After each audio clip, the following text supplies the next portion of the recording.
Howdy, folks.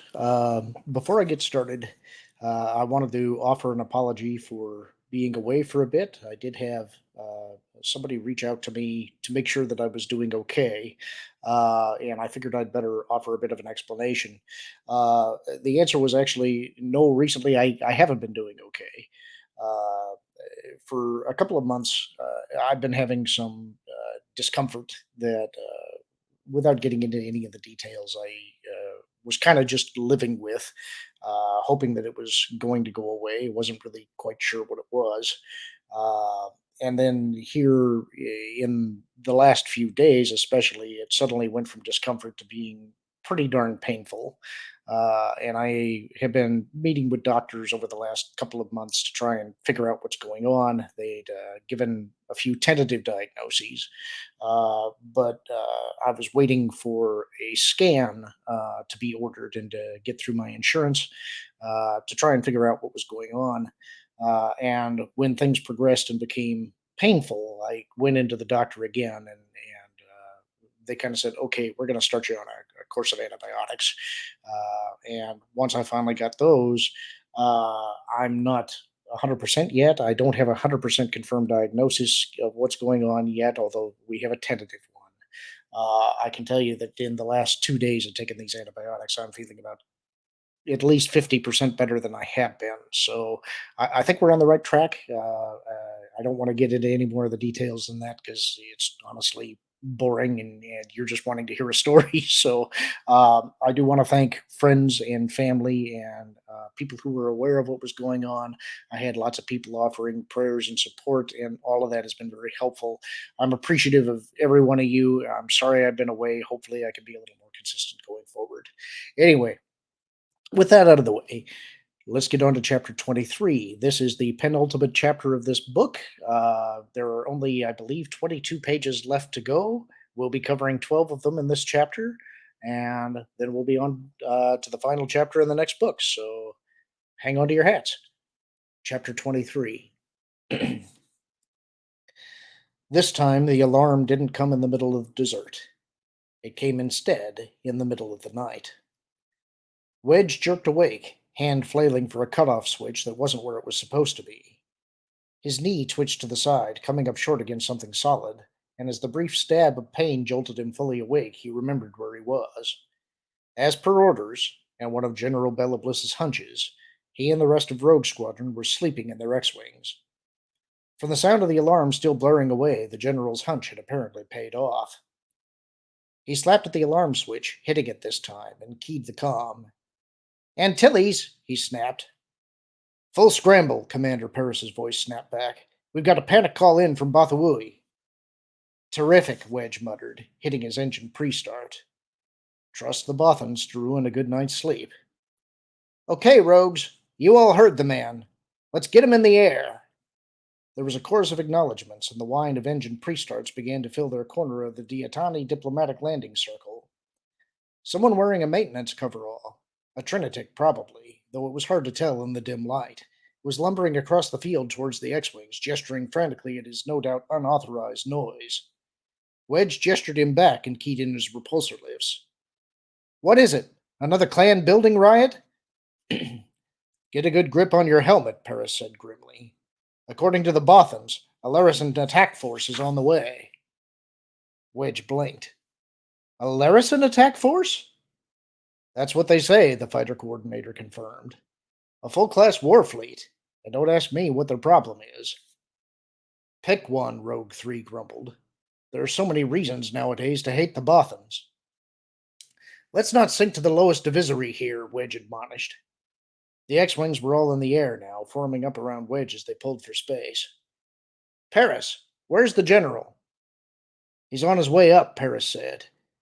"Katanamar and her A-Wings are flying escort for his shuttle, just in case. We're going to be a few minutes behind you, though, and he said for you to go on ahead." "And do what?" Rogue 5 asked. "Bluff the Larasi until you get there?" "Sure," Paris said dryly. "Unless, of course, the dazzling Rogue Squadron reputation routs them completely." "Oh, yeah, right," Rogue 5 came back just as dryly. "Isn't it lucky for the Bothans that we and our dazzling reputation just happen to be only two systems away from them?" Wedge frowned. It was lucky, now that he thought about it. Suspiciously lucky, in fact. Paris, can you pull the original order that brought us here? He asked. Already pulled, Paris said. According to Coruscant, the Diatonic government specifically asked for General Bella Bliss to mediate this dispute with the resident non-Tanai workers. Any ideas whether the Diatonic government owes favors or large amounts of monies to the Bothan government? Rogue 9 asked. That's a good question, Paris said thoughtfully. A very good question, in fact. It's my old Corsac training, Rogue 9 said. They taught us to always follow the money. Well, at the moment, the money's irrelevant, Wedge said. They had reached the deeper darkness of space now, almost far enough out to make the jump to light speed. We've been called in to defend a New Republic member from aggression, and that's what we're going to do. Good luck, Paris said. We'll be there as soon as we can. The panel beeped. The course was set. Okay, rogues, Wedge said. Let's go. The flight to Bothawui took a little longer than that panic call run they'd taken a week ago to bail out the Sifkries and their Pomwam plant shipment. Somehow, though, it felt a lot shorter. Wedge found his mind bouncing back and forth between question of imminent Laressan aggression, possible Bothan duplicity, general galactic tension, and what in blazes his squadron was doing in the middle of all of it. And all too soon, they were there. Form up, he ordered as the rest of the X-Wings came out of hyperspace around them. Pick up your long-range scanners. I don't think, Rogue 2 said tightly, that that'll be necessary. Wedge grimaced. No, he agreed. I guess not. It was a Laressan attack force, all right, and for once it looked as if the Bothans hadn't been exaggerating. Spread out across the sky directly ahead of the incoming X-Wings were 6 capital ships, all of alien design and manufacture, but each nearly the size of a New Republic assault frigate. Another 20 smaller ships filled the gaps between them, with at least 5 squadrons of Starfighter-class ships forming a defense perimeter around the whole group. Our reputation had better be really dazzling today, Rogue 12 muttered. Cut the chatter, Wedge told him, studying the group. They were well outside Bothawui's planetary shield, beyond the range of any ground-based weapons the defenders were likely to have. He couldn't remember whether or not the Bothans had any orbital battle platforms circling their homeworld, but if they did, none of them were on this side of the planet at the moment, which pretty much left Rogue Squadron all by itself out here. 12 X-Wings and a reputation. He cleared his throat and keyed the comm for a broadband common frequency.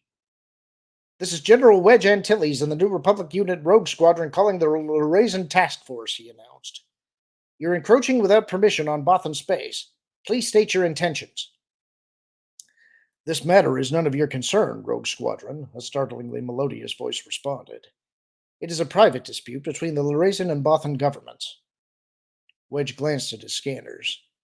No sign yet of Bella Bliss and the Peregrine. May I ask the nature of this dispute? Death and resolution, the melodious voice said. The death of 2 Larasi at the hands of the Bothans and the Bothan refusal to resolve them. Wedge grimaced, keying to the rogue's private frequency. Clearly there was a terminology problem here, some Laressan concept or phrase that wasn't translating properly to basic. But even so, there was something else he wasn't getting here. Any idea what he's talking about? He asked. Hang on, I'm checking the records, Rogue 11 said. I've got a hunch. Yeah, here it is. There were 2 Larasi killed in that riot at the Combined Clans building. Both shot, one of them before the mob broke into the building. Thanks, Wedge said, switching back. Laressan Commander, I understand your anger over your loss. What is it you want the Bothans to do in restitution? The Laressan law is very precise, the alien said. Claw for claw, horn for horn, life for life.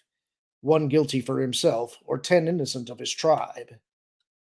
A cold chill ran down Wedge's back. What do you mean, 10 innocent? He asked carefully. The Bothans have refused to turn over to us members of the clans who killed 2 unarmed Larasi, the voice said evenly.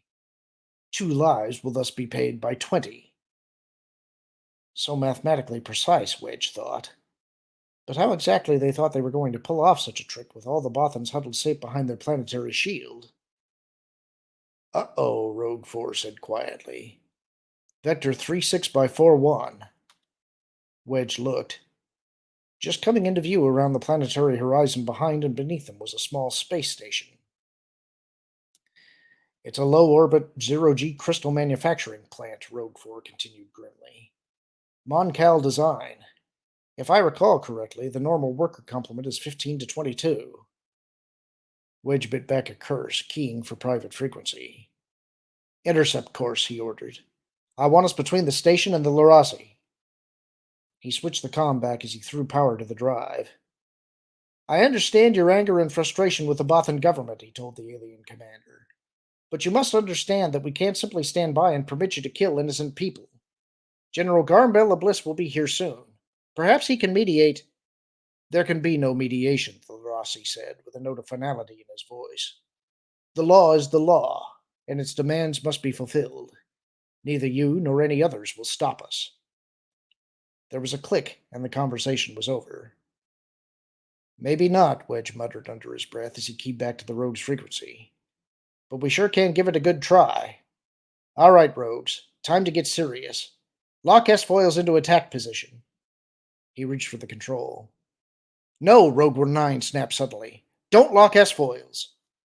Wedge paused, his hand hovering over the switch. Switch. Why not? I don't know, Rogue 9 said, his voice tight with strain. There's something wrong. I can't quite... But there's definitely something wrong. Rogue Leader? Rogue 8 asked. Stand by, Wedge said, switching his comm to Rogue 9's personal frequency. Corin, what's up? Like I said, I don't know, Rogue 9 repeated. All I know is that I sensed danger when you ordered the S-foil lock. I'm running a diagnostic now, but so far I haven't found anything. Is this one of your... Wedge hesitated, not wanting to ask about the other's Jedi skills, even on a secure channel. I think so, yes, Rogue 9 answered the question anyway. Wedge glanced over at the Larazan task force. They hadn't moved from their position, waiting patiently for their target to orbit over to them, and clearly not expecting any trouble at all from Rogue Squadron. He keyed back to the main Rogue frequency. Everybody hold course, he ordered, turning his X-Wing towards Rogue 9. You especially, Rogue 9.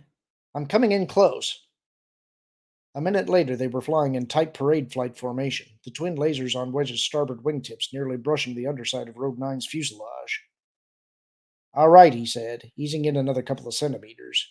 You've got my starboard flank, I've got your port side. Give it a fast look and see if you can spot anything that shouldn't be there. If you don't, we'll switch sides. No need, Rogue 9 said, his voice taut. There it is. A thin cylinder running vertically between the S-foils, just forward of the laser power line.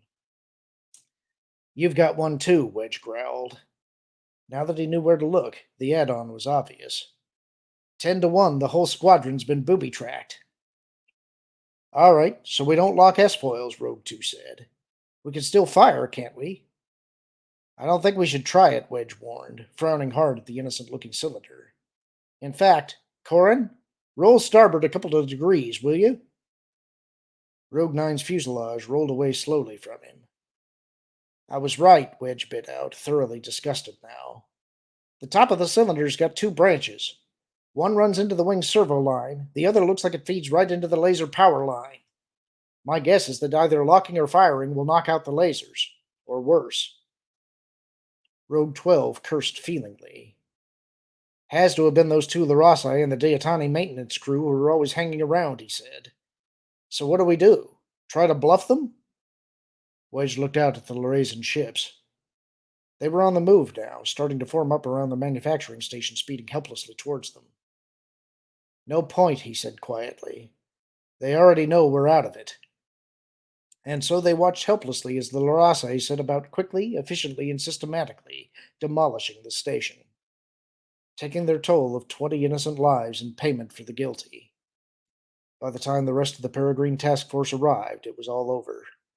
Or perhaps more accurately, it had just begun. It's finally started, Leia announced bleakly as she locked the apartment door behind her and sank down onto the couch next to Han. The shooting has finally started. Yeah, I heard, Han said grimly, radiating concern as he slipped his arm around her. What's the Senate doing about it? Mostly trying to figure out what they can do, Leia told him. What's to figure? Han asked. The Larase slaughtered 21 Bothans, not to mention shredding a perfectly good space station. Can't Gaversom just order the Larazan government brought up on charges? I wish it were that easy, Leia said. Unfortunately, it's not. 3 of the High Counselors have already stated that they'll vote against any such resolution on the grounds that we haven't made similar reparation demands of the Bothan government over the destruction of Kamas. But they're not the same thing, Han insisted. In fact, they're exactly the opposite. The Larase killed innocent people. The Kamas thing is about not punishing innocent people. We didn't demand that the Bothans punish the surviving guards who fired on the rioters either, Leia reminded him. She sensed his flash of gruff embarrassment. Yeah, he growled.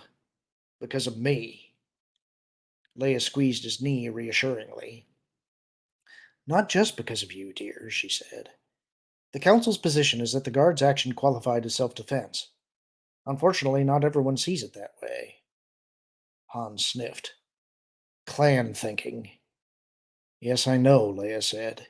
It doesn't make sense to me either, to hold a relative or clansman responsible for someone else's actions. But the reality is that family or clan accountability is a central tenet of a lot of cultures out there. Maybe, Han conceded.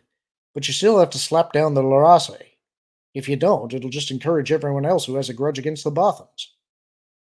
It already has, Leia said, a shiver running through her. A dozen other governments have filed notice with the Senate that they're going to be presenting their own lists of demands against the Bothans. Or else? Leia shrugged. That's the implied threat. Han made a rude noise in the back of his throat. You know what high esteem I hold the Bothans in, Han, but this is getting ridiculous. I suppose Faelia's screaming to Gaversom for protection? He doesn't have to, Leia told him. The Diamala and Mon Calamari have announced that they're sending ships to defend Bathui against any further aggression. Han whistled under his breath. You're kidding. What kind of ships? Big ones, Leia said. Star cruisers from the Mon Cals, some Nebula and Endurance-class warships from the Diamala. They say they're protecting the rights of the innocent. Others are saying they're just the latest victims of Bothan manipulation. That would be my vote, Han said. Has Bella Bliss proved yet the Bothans were behind that phony Diatani mediation request?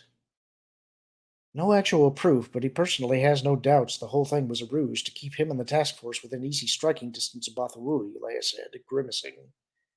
Between that and the Larasi sabotage of Rogue Squadron's lasers. What, they've admitted it? Not only admitted it, they were proud of it, Leia said. They consider it the height of honor to keep outsiders from getting hurt in one of their quarrels. Han snorted. I'll bet Wedge was real pleased about that. He and Garm are about ready to spit blaster bolts, Leia said. Garm told Gaversom flat out that the New Republic is not going to play the lowest piece in anyone else's political games. That sounds like a direct quote, Han said. Here, turn around a little. Pulling his arm from behind her neck, he started massaging her shoulders. It was, Leia said, feeling her taut muscles softening reluctantly under the pressure of Han's fingertips. That feels good. Good. It's supposed to, Han said, with a touch of forced humor. You know, messing with someone like Bella Bliss wasn't a smart thing for the Bothans to do. I'm sure they know that, Leia agreed. It shows how desperate they're getting. She sensed the sideways movement of Han as Han shook his head. This is crazy, Leia. Don't any of them even care that Thrawn's back? Of course not, Leia said. Half of them don't believe a word of it.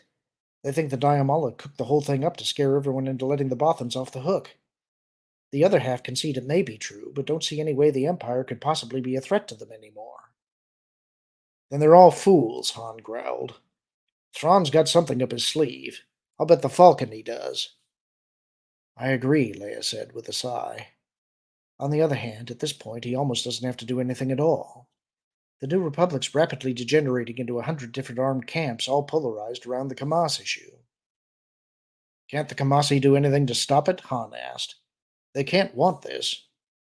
Of course they don't, Leia said. But you have to understand that Kamas has become more of an excuse than it is a genuine issue. Everyone says they have the interests of Kamas and justice at heart, but a lot of them are just using that as a battle cry while they settle old scores.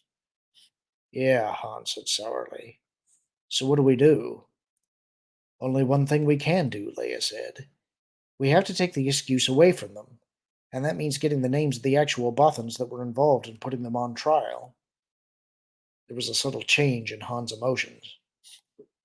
Yeah, he said. Well, Card's trying. Leia frowned. Did you speak to him today? I thought he'd already left Coruscant. Far as I know, he has, Han said. No, I just put out the word with a few smuggling people I know that I want to talk to Mazik. What about? I just wanted to find out whether this Shada Dukal really worked for him, Han told her, and why exactly she left. Leia smiled. You wouldn't be worried about Card, would you? No, Han protested. Of course not. He can take care of himself. It's all right, dear, she soothed him, patting his leg again. I like him too. Don't exactly like him, Han said, still protesting. I mean, he can be a real pain in the neck sometimes. So could you, dear, Leia reminded him. Still can, for that matter. You know, I sometimes think Card is sort of what you would have been if you hadn't joined the rebellion. Maybe, Han said, except for the beard. Thank the Force for small favors, Leia said dryly. Anyway, that's how I spent my day. Aside from chatting with smugglers, how did you spend yours? Thinking, mostly, he said. I was thinking it was about time we got away for a while. And a lovely thought that is, Leia murmured. But Gaversom would have a fit if I tried to leave right now. That might make it worthwhile all by itself, Han said. I don't think I've ever seen puffers throw a fit. Leia smiled. I appreciate the offer, Han. I really do. But you know we can't. You give up too easily, he reproved her casually. I'll bet you I could arrange something. Leia pulled away from the massage, turning to frown at him. There'd been another change in his emotions just then. And assuming I took that bet, she asked suspiciously, what else would you tell me you did today? He favored her with one of his innocent looks. Me? Oh, nothing much. You taking the bet or not? Out with it, Han, she said, putting some intimidation into her frown. Where did you book us a flight to? As always, the intimidation bounced off without noticeable effect. Nowhere important, he said, a smile now lurking beneath all the innocence. I just thought we could take a little jaunt out to Canchin Sector. Packrick Major, to be exact. Leia searched her memory. She'd heard of Canchin Sector and vaguely remembered Packrick Major being the sector capital, but that was about it. What's out there that we're interested in? She asked. Absolutely nothing, Han assured her. Well, I mean, except for an annual sector conference that a New Republic official really ought to attend. You know, diplomatic courtesy and all that. She sighed. And what crisis are they going through that they need me to mediate? That's the beauty of it, he said, grinning openly now. There isn't one. Everything out there's real peaceful. We'd sit through a few boring meetings, then head off into the silence and relax. You assume there's silence somewhere nearby that we can get to. There is, Han said. Packrick Major's got a twin planet, Packrick Minor, where they got nothing but farms, a few resorts, and a lot of undeveloped countryside. This was sounding better and better.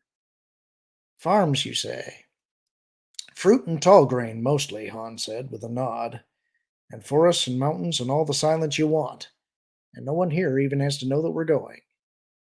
Leia sighed. Except Gaversom, she said, feeling a twinge of regret.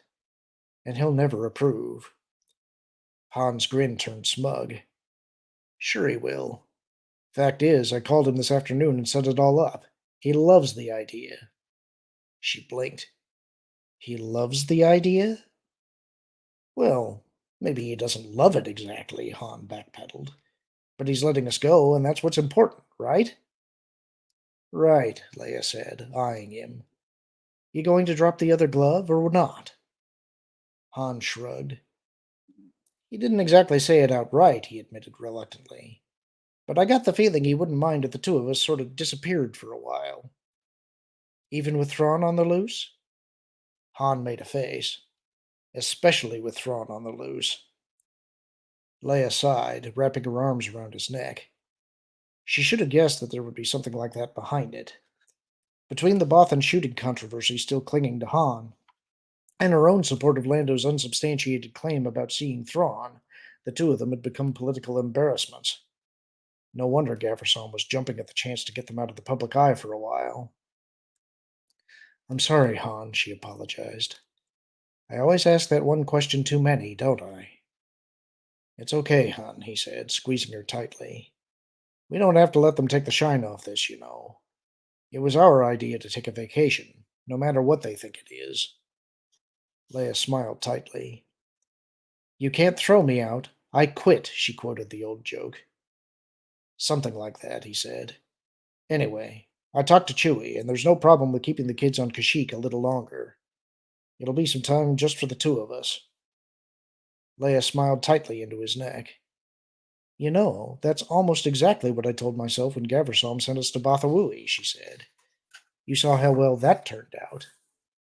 Well, this time it's going to work, Han said positively. No Bothans, no riots, no one shooting at us. Guaranteed. I'll hold you to that, she warned, pulling out of the hug for a quick kiss. When do we leave? As soon as you're packed, he said, squeezing her arm. And hurry up. I've been packed for hours. Yes, sir, Leia said, mock seriously, as she stood up and headed for their bedroom.